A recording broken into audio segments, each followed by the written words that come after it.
All right, so I'm 2 weeks postpartum. Um, I'm gonna give y'all an insight to my birthing experience because it was definitely memorable. Um, I guess to summarize it, I guess I could say like all in all, I just felt like I was beside myself. As much support that I had, partner was there, had my doula, mom was there, always checking up on me, via phone, all of that. But it was just still such an experience where it's like, I still have to do this dolo, like, on my own type. And, okay, like, where can I even start?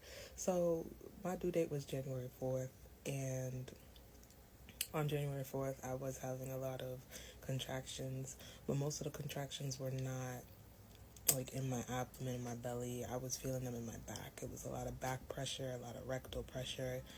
And I thought that, I also had some leakage or whatever. So I thought, oh, this was it. So I went to the hospital and they like checked me out, but basically was saying that I was not dilated enough. I think I was only 2 centimeters dilated. So they sent me home. And mind you, I had went to the hospital with all my bags and stuff because, I made a hospital list, I made a birthing plan, all of that. They sent me home with all of that because they were like, you're not ready. So I'm like, okay.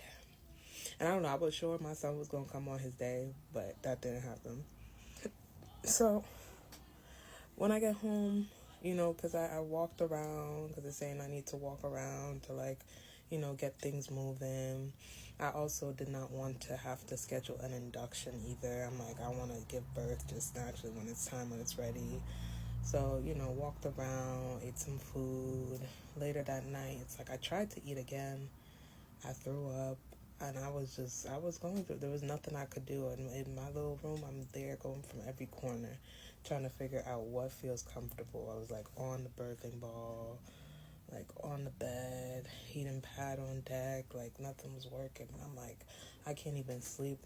And after I ate some more food later that night and I threw up, I wasn't even really able to drink water, which was like, I know they say you're supposed to stay hydrated and everything, but I couldn't. I was going through it. So since they had sent me home the day before, comes Friday the 5th, and my doula's there on call. Like, I'm there texting them, letting them know everything that's going on. They're trying to tell me, wait it out as long as possible because you don't want to be in the hospital, like, waiting to give birth. Like, you rather be in your own space, and they're probably going to send you home again, all this stuff, right?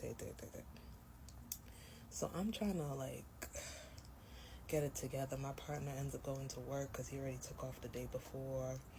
And so I'm like, all right, I gotta wait it out. I'm like, man, it probably one of the hardest things I had to do because like there's no pain meds or nothing. Like, you're literally regulating your own pain, and something that's inside that you can't and you don't know until it's time.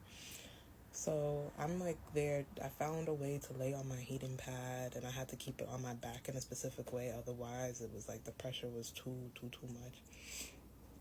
And I'm like, okay. My doulas keep telling me like, oh, make sure you stay hydrated. That wasn't happening. I was already at peak dehydration at that point. But it was like anytime I put anything in my mouth, I was ready to throw up, and I wasn't having it. And so the moment I knew that it was like, this is it, it was probably around 12 or 1 o'clock, maybe even closer to 2. And I went to go and take a shower because usually when I go take the shower, like in the earlier in the week or the day before, it would relieve some of the pressure off my back, like taking a nice warm shower. So when I realized that the warm shower was not helping, and my back was hurting more and I could barely stand up and I was just feeling nauseous, I said no. Like, I really was just like, oh no, what can I do? I said I had to call my partner and say, nah, you gotta come because we gotta go to the hospital. I said, I can't do this, I really can't do this. I'm like, I feel like he's coming. So then he eventually comes back down and we get ready, and we didn't grab all my stuff. We only grabbed like one bag. I had like 3 bags. We grabbed one bag, head to the hospital, and then I gotta wait for them to come and get me, because there was an issue the day before that somebody was supposed to come and get me and like wheel me in on the wheelchair, but they just let my partner take the wheelchair, and it was like, oh no, that was a big no. So I'm sitting in the waiting area, the like main entrance, just wailing my life away. And everybody clearly see I'm pregnant. I'm in my Savage Fenty onesie, just wailing. They finally come and get me in the wheelchair, gotta push me there, and then they gotta go and take all my information again. So I'm like in another waiting area, wailing. Everybody's like, oh, we're gonna help you, I'm like, yeah, y'all don't understand, man. And then they bring me into triage, which is like an area, like there's multiple beds and stuff there, so other women are there. I'm still wailing. I'm still waiting for somebody to come and check my like, check to see if I'm dilated or not, because they asked if my water broke, and I said no, because y'all said it wasn't broken before. So I don't know. I'm just feeling a lot of rectal pressure, back pain. That's all I keep telling to these people. It's rectal pressure and back pain, but it's like that, there's still contractions just not happening in my uterus. They're all happening in my back. So I'm just sitting there waiting for somebody to come, and eventually they come and they check, because first they want to check to see if the water broke. And what happened the day before, when they checked it, they were like, oh, they do a swab, and if the swab turns blue, that means your water broke, because there's already some like brown substance on the actual cotton swab. So they did that again today, and they were like, oh, water doesn't seem broken. But then when she checked to see how many centimeters dilated I was like 6 to 7 centimeters, and she was like, oh. She was like, okay, so we're going to admit you. And she was like, I don't understand why your water didn't break. She was like, something ruptured. And then what the midwife told me is she realized that my son had pooped inside the placenta. So it changed the color for what they were looking for. And they were saying that, if there was like any trauma that I experienced, that probably made him poop inside. But that they were admitting me. And so I was like, okay. And still the contractions are coming, and they just keep coming and coming, and I'm like, at that point, I tell my doula they're admitting me, so you gotta come through.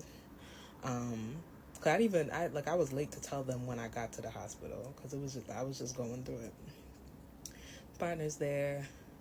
I think I called my mom somewhere at that point, because they're like admitting me into the room and getting me hooked up to an IV and everything, all of that. They hear me wailing. I'm still wailing. I'm just they just breathe. I'm like, I'm trying to breathe, y'all, but it's hard. It's hard. And what happened next? Yeah, it's the epidural, because they asked me when I was in triage, and I was like, because originally I was like, no epidural, and like on my birth plan it's like only if requested. So they just hear me wailing, and they're like, oh, if you can't manage it right now, the pain's gonna be worse. So I'm like, okay. And granted, I'm not in my like right mind. Like, I'm really just, I know I wasn't going to die, but it still felt like a life or death moment, honestly. And like my brain was just not fully there. I wish my doula was present, because she would have like double confirmed for me, and like we would have had the back and forth to be like, okay, do I really need to get this epidural? Because I didn't need to get the epidural. That's what it turned out to be. And I only say this because they told me after the fact that I got the epidural that it wasn't going to help with rectal pressure or back pain. I wasn't having any abdominal or uteral contractions. They were all on my back, and I wish I would have known that before I took a spicy needle in my back. I'm going to continue. There's a part 2. I'm going to go on a little part 2. But yeah, that's the first part of my birthing story.